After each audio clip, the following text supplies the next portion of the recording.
10페이지의 윗부분에요. 자본시장 교란범죄 음단 항목이 있는데 자본시장 불공정거래 대응 강화 TF를 구성했어요. 25년 7월에. 예, 그렇습니다. 네. 성과는 뭐 있어요?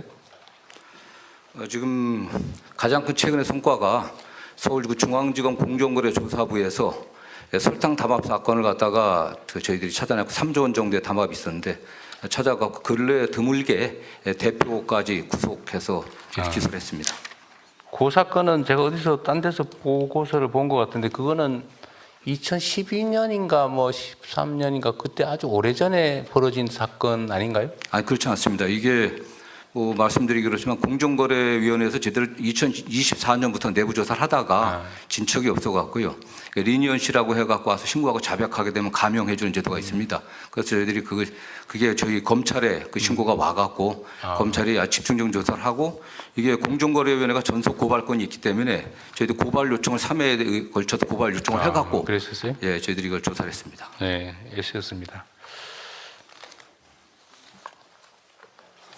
대통령 추가로 좀 설명을 네. 드리겠습니다. 아까 말씀하신 그 금융당국과의 TF 활동을 통해서는 크게 봤을 때 3가지 정도의 성과들을 거두었습니다. 그 회의 자체는 최근에 일단 6차 회의까지 종료를 했고 가장 큰 거는 그 불공정거래 범죄가 어쨌든 신속하게 조사가 되어야 되는데 그 부분에 있어가지고 금융당국에서 강제적인 행정조사를 할 수 있도록 하는 행정영장 제도를 도입을 해서 금융위원회 쪽하고 저희하고 해서 실제로도 그 강제적인 처분을 통해 가지고 조사 기간을 최대한 좀 축소할 수 있는 그런 방향의 성과가 좀 있었고요. 그 다음에 이제 그 소위 말해서 주가 조작 원금에 해당되는 것들을 뭐 출싱할 수 있는 제도 자체는 도입이 돼 있었는데 이 부분에 대해 가지고 그 동안에 판례도 아직 형성이 안 돼 있고 해가지고 그 부분은 어떻게 그러니까 예컨대 주가 조작에 직접 사용된 돈이 아니라 누구한테 갖고 온 돈이라든가 여러 돈이 섞여 있었을 때의 어떤 대응 방안들에 대해서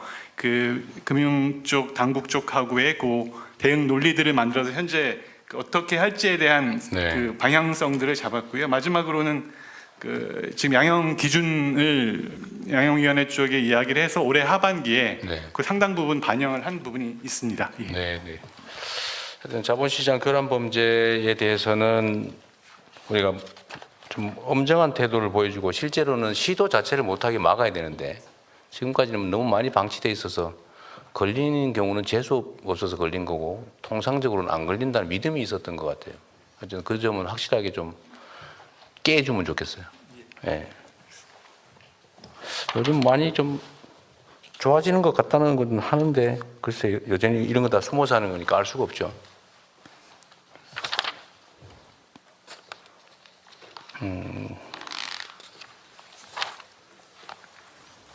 그리고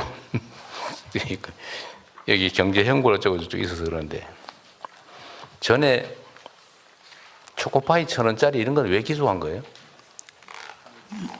이번 계기가 저희들한테도 이게 어떤 경미한 범죄에 대해서 어떻게 하는지를 좀 돌아보는 계기가 됐던 것 같습니다. 지금 말씀하신 부분에 대해서 왜라고 했을 때 답변을 할 수 있는 부분은 굳이 따지자면 그 사건에서 이제 피해자에 해당되는 회사가 있지 않습니까? 회사에서 굉장히 이제 강한 처벌 희망의 의사를 표시를 했었고 그 부분이 이제 뭐 화해나 이런 것들 없이 끝까지 가다 보니까 기소가 이루어졌는데 이 결국 지금 아시다시피 이제 상고 포기하면서 사건은 종료가 됐습니다. 근데 그 과정에서 보면 결국 국민의 눈높이에 맞는 정도의 공소권을 행사하는 그 부분에 대한 고민이 이번 기회를 통해 가지고 좀 됐던 것 같고 저희들도 관련돼 가지고 앞으로 경미한 범죄에 대해서 어떻게 할지 이 부분에 대한 지침을 좀 마련하는 중입니다. 원래 경미한 이거 초범이 아니고 재범이거나 뭐 그랬어요? 예, 그랬던 전과가 것으로 있었습니다.